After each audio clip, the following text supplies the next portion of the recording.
So hello all, as we have seen in the previous video, we'll be discussing approximation algorithms here. So as I told, approximation algorithms approximates the output. That is, we will be getting non-optimal outputs, but the time taken for producing the output will be comparatively small. Usually it can be done in polynomial time. Okay, so yeah, we will be looking for polynomial time solutions for NP complete problems. Okay, so the output accuracy will be compromised. So if the optimal solution is some C star for some problem, and if the solution that we obtain using approximation version has the cost C, that is, this is the cost of optimal solution, this is the cost of the approximation algorithm, or it could be like C by C star. One will be for, this will be for maximization problems, and this will be for minimization problem, and the maximum of these two is known as the approximation factor of n. Okay, so for example, in the last video we have seen the bin packing problem. So the approximation algorithm used some 8 bins, and if the optimal algorithm just used 4 bins, 8 by 4, which is 2, is the approximation factor. And we have seen that for first fit the approximation ratio was 1.66, for next fit the approximation ratio was 2, like this. So as the approximation ratio increases, the algorithm become worse, the solution become worse. That is, if the approximation ratio is higher, that means the performance of the algorithm is too bad. If the approximation ratio is very small, the performance of the algorithm will be really good. Anyway, the approximation ratios will be greater than 1 anyway, because otherwise, I mean, yeah, both the algorithms will be producing the same result. That will not be possible. So we are looking for approximation algorithms for approximation algorithms for this NP complete algorithm. So the ratio will be definitely greater than 1, but as the ratio goes on increasing, the algorithm performance is said to be really worse. Okay. So we have also the concept of approximation schemes also. So what it says is, we will be having a parameter epsilon, and epsilon will be greater than 0, and the thing is, for some fixed epsilon greater than 0, if there exists an algorithm which can solve the problem in polynomial time, that is said to be an approximation scheme. I repeat, for some value of epsilon greater than 0, if there exists an algorithm which can solve this in polynomial time, then this scheme is said to be an approximation scheme. That is, for some problems the approximation scheme will be 1 plus epsilon. For some problems the approximation ratio will be 2 into epsilon, like that, something like that. Okay, so for some epsilon greater than 0, some fixed value epsilon, if it can run the problem in polynomial time, then we say that and that is an approximation scheme for that. For instance, we will be seeing the approximation scheme for traveling salesperson problem now. So you know that traveling salesperson problem is actually an NP complete problem with complexity in the range of n factorial. So how we can see how we can do that in polynomial time. Okay, usually the complexity is n factorial. So let's see how we can do that in polynomial time. Okay, so we will be arranging the vertices in a grid. So we have the cities that the traveling salesperson visit. For the sake of convenience, we are marking them in a grid. So here goes in the first vertex, the vertex A, and the next vertex is the vertex B. So since it is a grid, you can easily calculate the distance between the vertices. So we have another vertex C here, and we also have another vertex, say H here. Now we have another vertex D here, and we have another vertex F here, and we have another vertex E, and another vertex G.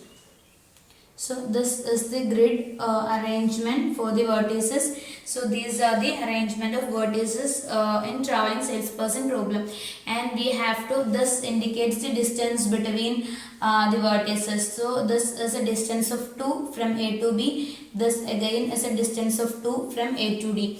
So that is, each edge of the cell indicates the distance of 1. Okay, so in this way you can easily compute the distances between vertices. That is why we are arranging them as a grid. Okay, so this is the grid arrangement for the vertices. Now what do we have to do is, the first thing that we need to do is, we have to choose a vertex as the root vertex. So we are choosing A as the root vertex to start from. Now the next thing is, you have to compute the minimum spanning tree TG from root using Prim's algorithm. That is, you know that in Prim's algorithm you have to include one edge first, and using those the vertices included in those edge, we can add extra vertices. So that is Prim's algorithm. So this is the first vertex A, and the closest to A is D and B are having same distance from A. So we can choose any of it. So I am choosing AB, choosing this. Now what the next thing that you need to do is, you have to add an edge which is starting from which is at shortest distance either from A or B. The vertex is already in the spanning tree. So C is having the distance 2. So D also is having a distance 2 from D. Not distance 2, just root 2. Okay, so we will be adding C to the spanning tree. Okay, so let's add C to the spanning tree because it is having small distance, that is just root. Now the next vertex which is having a minimum distance from these two. C and H are having C and H are closer. Before that, B and H also is having same distance, so we can add H to B. So that has been added. Now A and D are having distance 2, that is at shortest distance. Now B and D and F can be, D and E can be added because that is at shortest distance. Now E and F can be added, and E and G can be added. So this is the minimum spanning tree that we are getting. Okay,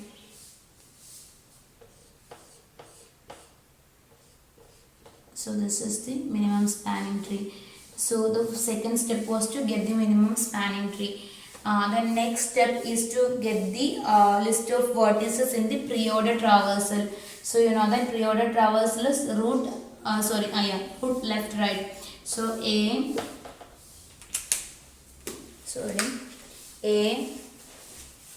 now root, then left right ascended. So B, then C, then H,